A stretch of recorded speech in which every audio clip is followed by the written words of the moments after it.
Hola, bienvenidos. Mi nombre es Katy María Sornosa Cedeño.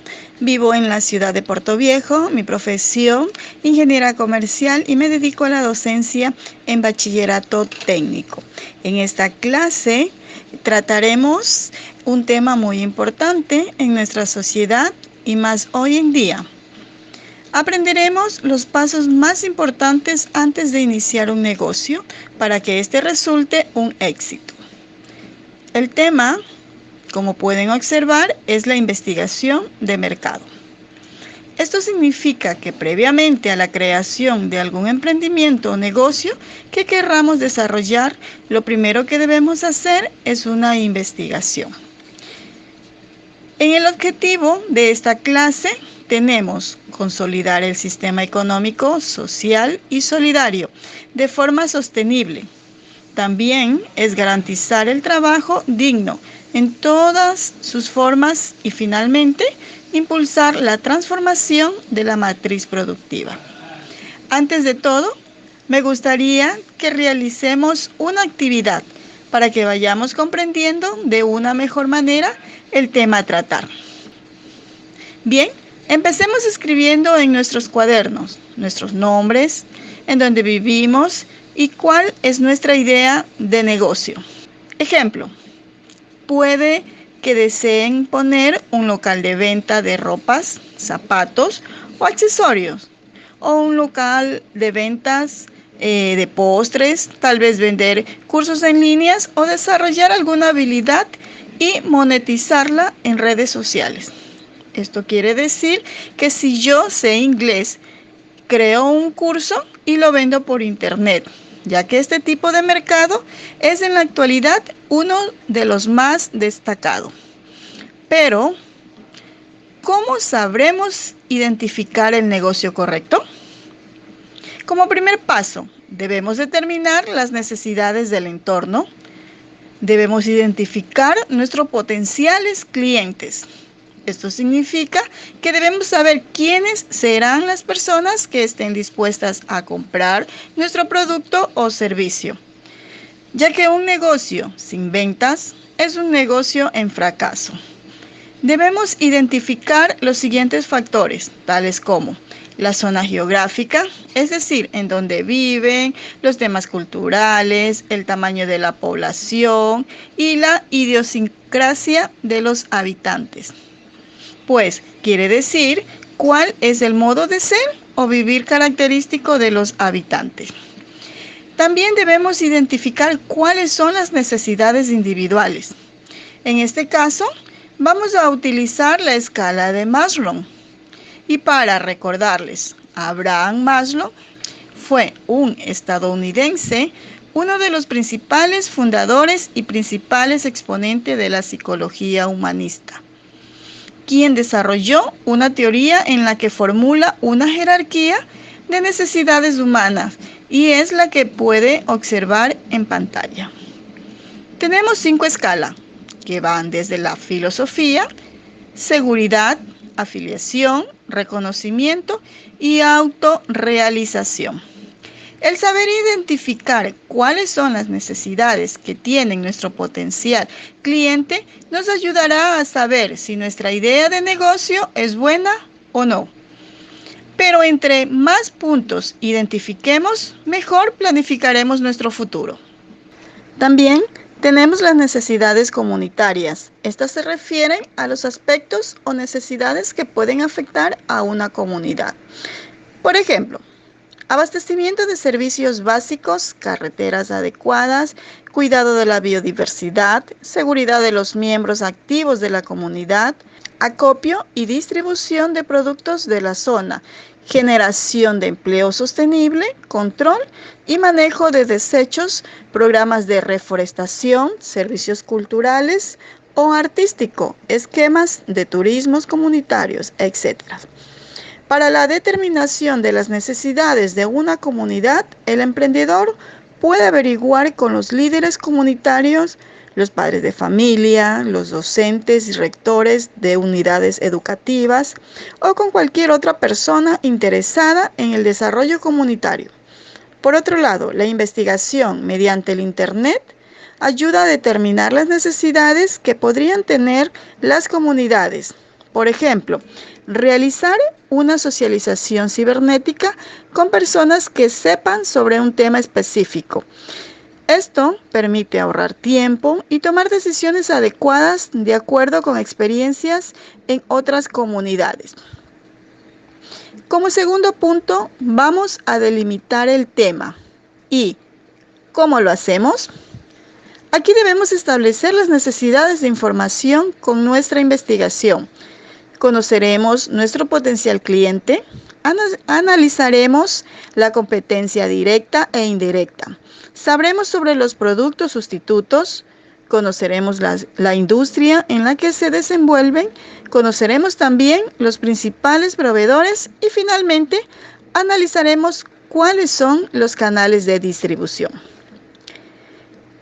Los aspectos que propone Michael Porter, profesor de la Escuela de Negocio de Harvard y autoridad global, reconocida en estrategia de emprendimiento, consultoría, desarrollo económico y aplicación de la competitividad, son 4. Los productos sustituto. Un producto sustituto es aquel que satisface las mismas necesidades que un producto en estudio. Constituye una amenaza en el mercado porque puede alterar la oferta y la demanda. Los productos sustitutos obligan a las empresas a estar alerta y bien informada sobre las novedades en el mercado, ya que pueden alterar la preferencia de los consumidores. Por ejemplo, en el mercado se ofrece carne de res y de pollo, pero si sube el precio de la carne de res, la gente buscará un producto sustituto como lo es la carne de pollo, porque su precio es más bajo y no afecta tanto al presupuesto familiar. Es decir, sube la demanda de uno y baja la del otro. Los factores a investigar en la amenaza de posibles productos sustitutos son: ¿qué venden? ¿Cuáles son sus precios? ¿Dónde están ubicados? ¿Cuál es su publicidad? ¿Qué estrategias de mercados tienen? Como segundo punto están los proveedores. Son aquellos que suministran la materia prima para la producción de bienes.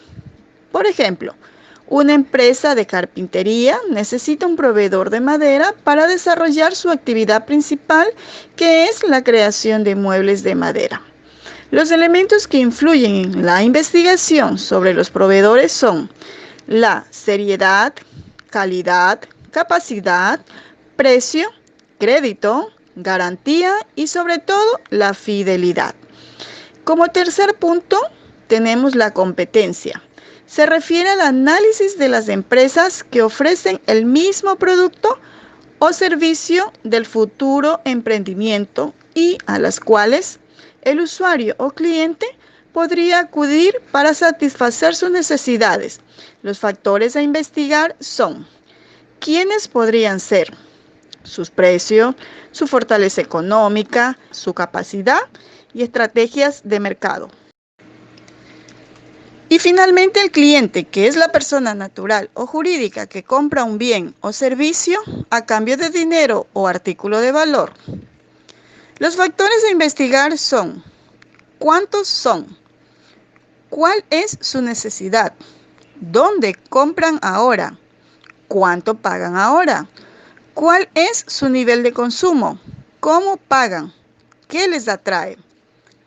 El objetivo de todos estos análisis es resolver los principales problemas por resolver. En este caso, sabremos si nuestro negocio está bien enfocado o cuáles podrían ser las modificaciones que haríamos para que funcione. Ahora bien, el tercer punto de nuestra investigación es los objetivos de la investigación de campo. Estos deben de ser claros, concretos, alcanzables y coherentes. Se deben establecer en verbos infinitivos como investigar, planificar, buscar, analizar, etc. Los objetivos tienen 3 elementos básicos. El primero es exponer el proceso de investigación. Aquí se busca aclarar de manera concreta cuál es la intención del proyecto, es decir, qué quiero hacer en la investigación. Lo segundo, ¿qué haremos? Es desarrollar conocimiento. Hay que conseguir datos, suministrar teorías y aclarar un tema determinado. Aquí debemos hacernos la pregunta sobre ¿qué es lo que busco conocer? En tercer lugar, expresaremos el contenido. El éxito o el fracaso de la investigación depende del cumplimiento de los objetivos planteados. Nos preguntaremos, ¿a dónde quiero llegar? Nuestro siguiente punto en nuestra investigación son las fuentes primarias y secundarias, es decir, que deberemos establecer bajo qué fuentes informativas realizaremos nuestra investigación para que tenga validez. Se han establecido las siguientes fuentes de información básica. Tenemos que la fuente de datos se divide en primarias y secundarias, y estas a su vez se subdividen. Las fuentes primarias pueden ser externas o internas. Aquí tenemos las encuestas, analogías, experimentos, observaciones, entrevistas, grupos focales, etc. En las fuentes secundarias se dividen también en externas e internas. Aquí encontraremos la bibliografía especializada, libros, revistas, prensa y el Internet. Como quinto punto, en nuestra investigación tenemos las técnicas de investigación. Las técnicas de investigación son las herramientas que se utilizan para obtener la información que ayudará a desarrollar la investigación de campo, de acuerdo con la hipótesis que se han planteado. Algunas de estas herramientas son: la encuesta.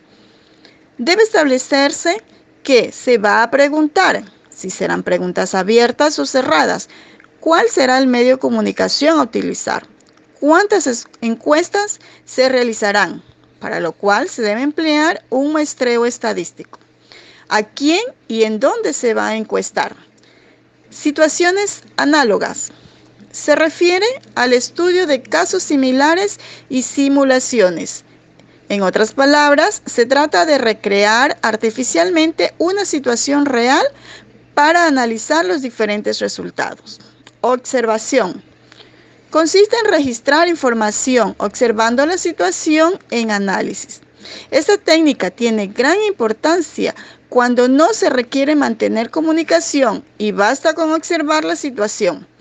Permite obtener información precisa y concreta. Si la investigación requiere de observación, el diseño de la misma deberá incluir las siguientes características: qué es lo que se observará, cuándo, a qué hora, qué se debe observar, etc. Entrevista. Para que la entrevista permita llegar a conclusiones adecuadas, se debe realizar con la mayor objetividad posible y sin perder de vista el objetivo de la investigación. En lo posible, la entrevista debe ser grabada para que sea analizada en detalles posteriormente y no se tergiverse el contenido de la misma. Fuentes especializadas. Se refiere a las informaciones publicadas en fuentes especializadas y calificadas sobre algún tema. Por lo tanto, el diseño de la investigación también deberá señalar las fuentes de las cuales se podrían obtener información. Libros y revistas. El sistema tradicional de consulta corresponde a la información que aparece en los diferentes libros que se han escrito sobre un tema en particular. Debe tomarse en cuenta el año de edición del libro. Otra fuente muy relevante en este aspecto son las tesis de grado y los estudios de factibilidad e inversión. Finalmente, existen revistas especializadas que suelen tener investigaciones profundas sobre algún tema en particular. Prensa. Es una de las fuentes de información más actualizadas. Sin embargo, normalmente tiene un carácter muy general y no satisface los requerimientos específicos de una investigación en particular. Internet. es el más reciente sistema de información que existe y permite acceder a una infinidad de datos sobre todas las ramas del saber. Grupos focales. Son sesiones, en lo posible grabadas de un número limitado de clientes actuales o potenciales que comentan sobre los atributos o defectos del producto o servicio en análisis. Al tratarse de comentarios, no pueden ser inferidos para la totalidad de la población y por lo tanto, solamente indican gustos y preferencias de las personas presentes. Sin embargo, suelen entregar información relevante sobre los atributos del producto o servicio en estudio. El sexto punto es la recopilación de datos. La recolección de datos es el procedimiento de agrupar la información útil obtenida a través de las herramientas de investigación mencionadas anteriormente, con el fin de proceder al análisis.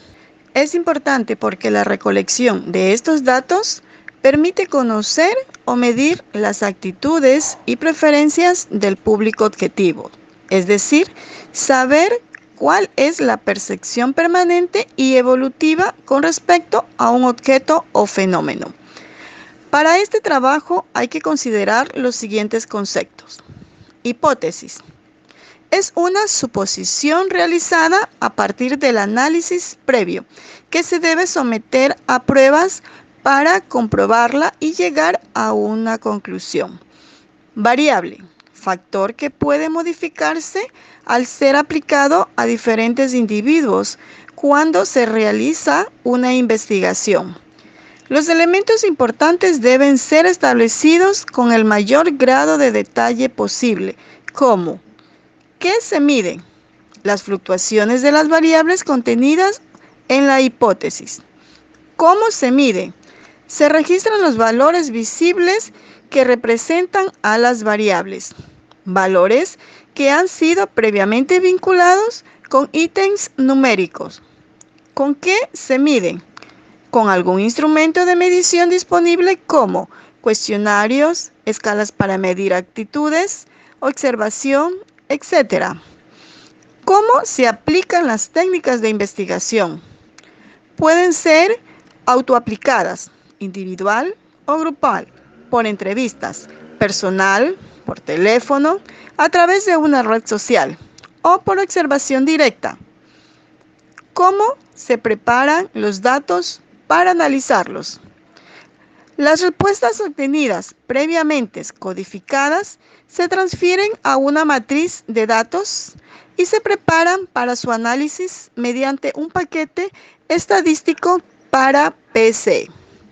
Para hacer un resumen de todo lo que hemos aprendido en esta clase, sabemos que para realizar un negocio exitoso, lo primero que debemos hacer es una investigación de mercado.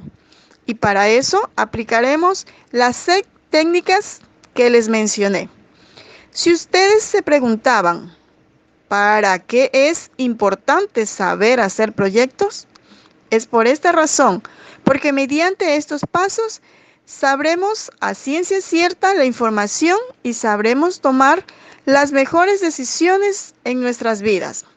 También, como punto extra, les podría recomendar tener un objetivo de vida para crear un negocio, ya que los negocios son difíciles y mantenernos anclados a un propósito o a un sueño. Ejemplo, de poco a poco hay que ir abriéndose camino en la vida para alcanzar esas metas. Si ustedes quieren ganarse la vida como artistas, excelente, pueden ganar dinero haciendo lo que más les encante hacer. Para ello, como lo he indicado, deben aplicar las técnicas para investigar exactamente qué es lo que deben hacer e ir con bases seguras en su negocio. Si quieren viajar por el mundo, también hay formas de implementar un negocio que les permita conocer otras partes del mundo. Para ello deberán hacer la investigación y en base a los datos, escoger qué es lo que más les resulta y realizarlo. Si quieren tener su propia casa y ya tienen todo planeado, sabrán que deberán tener un negocio que les proporcione de ganancia el capital suficiente para crearla. El tener claro los objetivos nos ayudará a identificar cuánto dinero debo ganar en un mes para alcanzar mi sueño. ¿Mi sueño se puede realizar a corto o largo plazo? Ahora que ya tenemos un poco más claro todo, la última actividad es que realicen su propia investigación de mercado, que creen un plan de vida y luego un plan de acción y pongan en marcha los pasos para abrirse camino ante la vida, que es de vital importancia desarrollar las habilidades y competencias en el siglo XXI. Les ayudará a defenderse ante esta sociedad y contribuir al país y al mundo. Recordemos que todavía quedan algunos puntos en nuestra investigación, pero estos los veremos en una siguiente clase. Gracias por escuchar esta clase.